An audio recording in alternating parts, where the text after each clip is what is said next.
I'm Steven. I'm Chris. I'm Stargate Pioneer. And I'm the French-Canadian sensation. And we're the official GonnaGeek.com podcast, a podcast member of the Gonna Geek Network. Just like the one you're listening to now. The opinions expressed are those of each individual host. Check out all the other podcasts At GonnaGeekNetwork.com. And get ready. Because geekiness begins in 3, 2, 1. Let's Geek!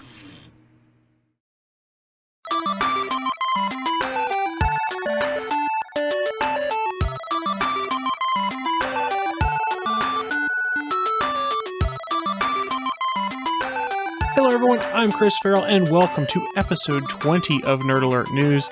Just a quick heads up, this is recorded on Saturday, January 30th, 2016. Wanted to let you guys know, just in case there's some breaking news that's not out between recording date and publication date, that's why I might have missed it and I'll try and catch it next week. It's hard to keep on top of all the news that floods the internet, but that's where this show comes in. I'm going to do all the hard work. I'm going to find all the news you need to know. Nerd Alert News is intended to keep you in the know for all those good nerdy things that are out there. But I'm pretty sure you're tired of my random intros and stuff like that. So with all that being said, why don't we just roll into the headlines?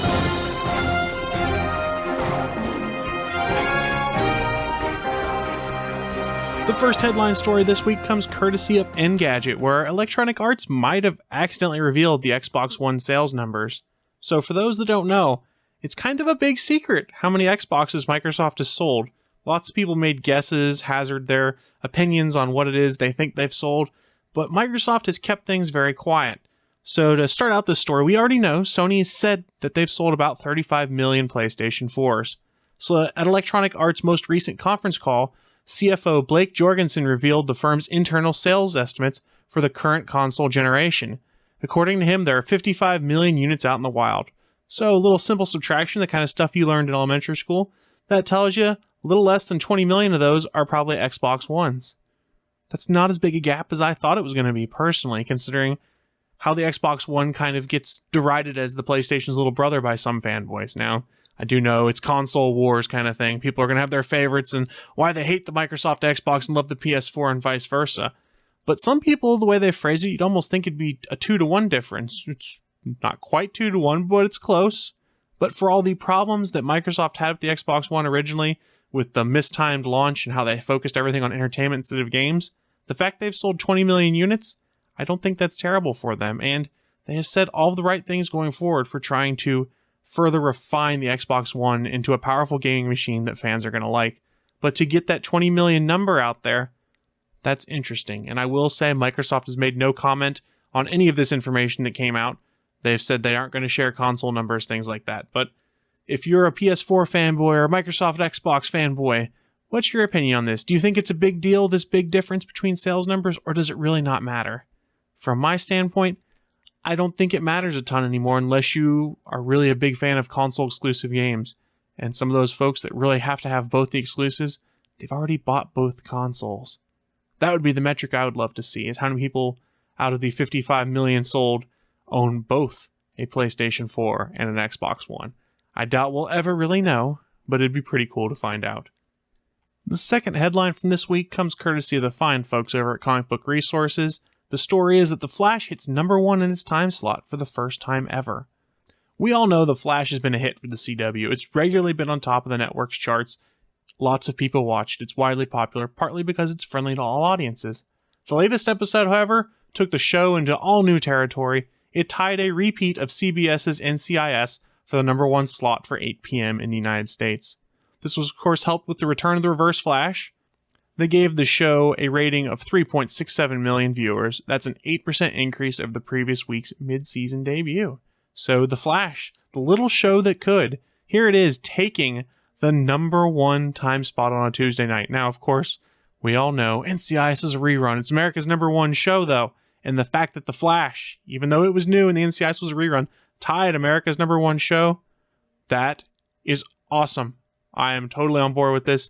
It just goes to show the runaway success that the Flash TV series is. So kudos to the entire creative team, all of the actors, everyone involved in that. This is huge. And for those of you that keep grumbling, oh, it's just a rerun. Yeah, but it's still, like I said before, America's number 1 show. So this just goes to show superhero TV shows, They're here to stay. They've got some staying power. And if I'm an exec at the CW, I am absolutely thrilled last night that we took the #1 time slot for 8 p.m. on a Tuesday night. Huge, incredibly awesome news. It's great for everyone involved and should give you hope for all of these great comic book shows going forward. Let's go to headline number 3. Let's talk about a movie that a lot of fanboys are excited for, and they might be trying to trick their significant others into going to. It's the Deadpool movie. We all know it got a rated R rating here in the United States. In North America, actually, it's rated R rating everywhere. Now, why was it banned in China, you might ask? Cinema Blend's here to tell us. Pretty much because it's rated R. Many nations have rating systems to give different audiences an idea of what the movies are for. China doesn't. So what happens is, if a movie isn't suitable for all audiences, it's a no-go in China. We all know Deadpool's goal from the very beginning was to always be true to the comic book character that was inspired by it.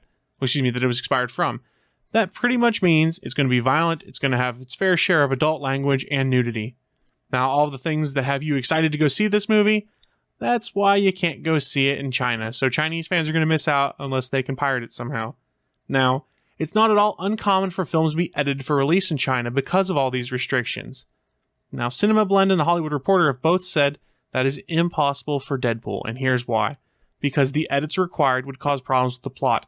It simply can't be done because they would destroy the story of the movie.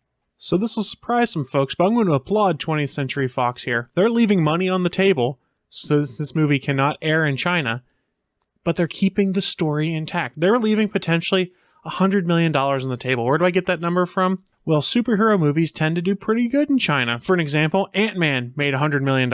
So one could assume that if they made a cleaner version of Deadpool, it would do well in China also. But in order to save the plot of the story, they're not doing it. And I kind of have to say, a tip of my hat, if you were watching the video right now, or if I was doing this on video rather, you'd see me kind of salute from my forehead as I'm going, hey, this is kind of a smart move. I understand you're leaving money behind, but me as a fan, I appreciate you're not putting a neutered version of the story out there. I'm sure there'll be some other comments on this, though, especially since I talked about my staunch support for the rated R rating on this movie. So if you have any comments or concerns on this, feel free to hit me up, nerdalertnews247@gmail.com. I would love to hear your comments on this. The final headline story comes courtesy of comicbook.com. Guess what, guys? The Justice League is returning to Cartoon Network. It's been rumored for a while, but Justice League Action was officially announced by the Cartoon Network on Friday. This is based on the DC Comics characters we all know and love, but there is no official release date yet. It is just listed as coming soon. But here's where things get really interesting, and here's where I'm really excited, even though I probably shouldn't be this excited. Kevin Conroy is coming back as Batman. That's right. The man who is the voice of Batman. Anytime I read a comic or anything like that, he'll be back. He's been voicing Batman since 1992. So, yeah, 25 years with the character. It's insane. And also, even better, Mark Hamill as the Joker returning for Justice League Action, which is pretty cool for me, considering he'd been like, yeah, I think I'm going to retire if I get to do the Killing Joke. No, evidently not. He's coming back. But best of all, even more great voice acting talent coming to this show. They've announced James Woods is going to play the role of Lex Luthor. Diedrich Bader, who you might have known as the voice of Batman on Batman Brave and the Bold, will be Booster Gold. And they said there's a bunch more unannounced voice actors that we'll find out about later. Here's why I probably shouldn't be so excited about Justice League Action, though. It's not going to be quite the same as Justice League Unlimited or Batman the Animated Series, things like that we watched, or I watched as a kid. No, this is going to be about an 11-minute long episode. It's going to be similar to the comedy series Teen Titans Go, which is the spinoff / I guess unofficial sequel of the Teen Titans cartoon series.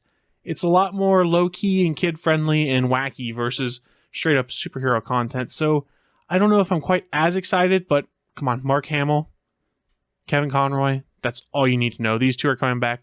That absolutely ensures I'll at least watch a few episodes before I make a decision, so I'll be giving that a chance whenever it comes to Cartoon Network. But I'm sure my description of comparing this to Teen Titans Go could probably use a little more detail. Straight out of the press release, here's what Cartoon Network had to say about Justice League Action. Batman, Superman, and Wonder Woman lead the DC Comics superheroes against their most infamous foes in adventures packed with relentless thrills, fun, and action. No need to wait for the good stuff to start. Each 11-minute episode jumps in with lightning-paced action and heroics, whether defending the Earth, facing invaders from space, or battling the bizarre forces of magic. The always rotating team of Justice League heroes are up to any challenge. So, it sounds like here are the key phrases, rotating cast of heroes. We could see a lot of different heroes rotating through here. and I'm really excited to see what happens because, hey, DC's always made pretty good cartoons. So let's see what happens. Like I said earlier, no idea when Justice League Action's coming out. My guess is sometime this year, but we'll see what happens. Before I roll into the main story this week, though, I'm going to go and do something I haven't done in a while. We're going to kick off some rapid fire news. If you're not familiar with what rapid fire news is, this is my chance to share with you some cool stories that I really can't go into a ton of detail on in this show because it either involves a picture or a movie or just something you need to see for yourself. But I have 3 articles up for this week's rapid fire news. The first one comes courtesy of GoNintendo.com, where they report that hackers got Windows 95 running on, wait for it, a Nintendo 3DS. It's pretty cool. You got to see it for yourself, but it kind of gives you an idea of the processing power in some of these portable handheld electronics now, that you can get Windows 95 to run on a Nintendo 3DS. Pretty cool, and I kind of want to do it just for my own sake to say, hey, I did it. Another news story that might interest some folks, Heroes Reborn not getting a Season 2. Now, I don't know about you guys. I'm not exactly shocked. Now, here's why that might be happening, though. The new series debuted to 6.1 million viewers and had a 2.0 rating, but when it came back in January 7th, it pretty much lost almost half of that, now getting 3.7 million viewers and a 1.0 rating. That's probably why Heroes Reborn is going away. I'm not exactly shocked. It started off strong, just like Heroes, and then tapered off with a whimper. And then the final thing you've got to see if you haven't seen it yet, it blew up on the internet, it went viral. It's from Saturday Night Live, where the guest host was Adam Driver, aka one Kylo Ren from Star Wars Episode 7. Well, they filmed an episode of Undercover Boss with Adam Driver playing the role of Kylo Ren. It is absolutely hilarious. It's about 5.5 minutes long. Go and see it for yourself. If you want to find the links for these rapid-fire news segments, head on over to shownotes.nerdalertnews.com and click on the episode 20 show notes. They're also in the show description when you download the MP3 file, and you can find the links for yourself and take a look at the hilariousness of Adam Driver on Undercover Boss. With the rapid-fire news wrapped up, I guess it's time we move into the featured story this week, which comes courtesy of BoyGeniusReport.com. The story is Comcast explaining why it wants to institute bandwidth caps on its customers. Full disclosure as we go forward, I should let you guys know I am a Comcast customer. That's who I get my cable and internet service through. So if you hadn't heard, Comcast is starting to get a bit more aggressive in rolling out its data caps across the country. Customers have complained loudly about the unfairness of these data caps, despite the fact that Comcast is saying they're all about being fair. I guess in a new Bloomberg article about Comcast data caps, the company tried to explain why they're all about fairness. In reality, though, it's all kind of nonsense. They go on to say, the company says usage-based billing, which is common in the wireless industry, is all about fairness. Customers who only use the internet to check email shouldn't pay the same as subscribers with bandwidth-heavy web habits like online video games, file sharing, or binge-watching videos. Yeah, that's me. I watch a ton of videos. I play video games. I podcast, both with video and audio feeds being sent. I use a lot of data. The 250 gigabyte cap that thankfully I'm not enforced on, I violate every month. In fact, 250 gigabytes is nothing in the grand scheme of things, especially if you're a video streamer of any kind. Any kind whatsoever. That's why they boggle my mind. Comcast has said before, and you can find the links, that the data caps have nothing to do with network congestion. Remember, it's all about being fair. They want to make sure that everyone's paying the right fee for what it is they consume. And in fact, in some pilot programs, Comcast is refunding customers some money if they don't use their full cap. Here's one of Comcast's initiative to reward customers for not using a ton of internet because, it's a scarce commodity that no one can get.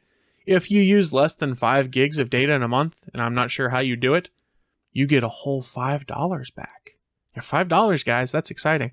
I almost use 5 gigs a month on my cell phone, let alone my house fee. I just don't understand the movement behind these data caps until you start looking at, well, what are people starting to do more and more? They're cutting the cord more and more. They're saying, you know what? Instead of watching cable or satellite, I can just buy this episode of TV on iTunes or on Amazon, or I can subscribe to Sling TV and I can watch it live over the internet. So 1/3 of Comcast's revenue stream potentially, if you split it up between phone, internet, and TV, they're losing. That's probably not an accurate representation because I don't think a lot of people have phones. So let's say 40% arbitrarily. People are cutting back more and more and saying, I don't need TV, I'll stream it online. To me, this attack on bandwidth capping when there's no reason on the network to do it is more of a reason to be like, hey, Netflix, you're taking a bunch of our business. Same with you, Hulu and Apple, all of you guys. Here's how we get a cut. We start enforcing these caps and then saying, well, if you don't want to have your bandwidth capped, you can pay us an extra $30 to $40 a month to have unlimited data. Unlimited data where it's not a problem how much I currently download. It just stinks to me. I know I'm standing on my soapbox here a little bit, but if I had some other option than Comcast right now, I would totally use it. In my town, it's Comcast or DSL where you're lucky if you get 5 megabits per second down. That's not a choice. I don't have a choice. So it's either I have to stick with what Comcast is, and when they put a bandwidth cap on me, pay an extra $30 to $40 a month so I can continue to watch all my streaming video and continue to podcast and videocast, or I have to seriously start rationing my internet. It's going to be like the old style Wild Wild West out here where I'm like, oh, no internets today. Things aren't looking too good. I'm really scared for the future of things if this is what starts happening, is that you're capped at your limit and then you can either pay an extra $10 for every 50 gigs you consume, which is ridiculous because that's what, like 2 HD videos downloaded and watched, or you pay an extra $30 to $50 a month and get unlimited. To me, it all just smacks of ridiculousness. I don't know. Don't be shocked if I lose my internet after this because I'm going on my soapbox complaining about Comcast. But I, for one, would love to know what people out there think. Everyone has different experiences with their internet service providers. There's some people that luckily aren't on Comcast. They might be on the Google Fiber. And if you are, I'm incredibly jealous. You might be on Verizon Fios or Suddenlink or something I'm not thinking of. What is it you experience when it comes to your internet usage? Is your ISP threatening to start instituting well, not threatening. Is your ISP saying they're starting to experiment with instituting bandwidth caps? If they are, what is your solution? What are you going to do for your internet? Are you going to pay for the unlimited tier? Are you going to switch ISPs? What's your plan? I would love to hear what that is. Hit me up on Facebook, Twitter, social media. You hear all of those at the end of the show. Let me know what your situation is with your ISP. So as I finish up that story, that's going to wrap up this week's episode of Nerd Alert News. Don't forget, if you want to find out any more about the stories I've talked about today, you can head on over to nerdalertnews.com and click on the show notes button, and you'll find the show notes where you can read where I got these stories from and go read them for yourselves. If you have any feedback like I've asked for in relation to our Comcast data cap story, you can hit me up at nerdalertnews247@gmail.com, tweet to me at nerdalertshow, or hit me up on Facebook at facebook.com/nerdalertshow. That's going to wrap up this week's show, though, but don't worry, I'll be back soon with your next Nerd Alert. Bye, guys. You've been listening to Nerd Alert News. For more information, head on over to nerdalertnews.com.